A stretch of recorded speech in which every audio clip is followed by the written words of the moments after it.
যারা গান শুনেন বা গান শোনার অভ্যাস আছে, আজকের ভিডিওটা শুধুমাত্র তাদের জন্য। আমি পর্দা করি, নামাজ পড়ি, কিন্তু আমার একটা খারাপ অভ্যাস আছে।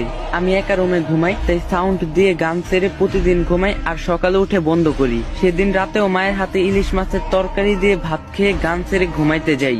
একটার পর একটা গান আসছে, মধ্যরাত, খুব অশান্তি হচ্ছিল আমার। সামনে তাকিয়ে দেখি একজন লোক দাঁড়িয়ে আছে, দেখতে আমার মতো না কিন্তু ভিন্ন। আমি কিছু বলার আগেই তিনি বলেন, আমি আজরাইল, মালাকুল মাউত, মৃত্যুর ফেরেশতা, কালেমা পড়ে নাও তুমি। কিন্তু আমার মুখ দিয়ে কালেমা আসছে না, শুধু পাশে যে গান চলছে এটাই আমার মুখ দিয়ে আসছে। নাউজুবিল্লাহ। জীবনে আপনি একটি ফেরেশতা দেখতে পারবেন, সেটা হলো মালাকুল মাউত, মৃত্যুর ফেরেশতা।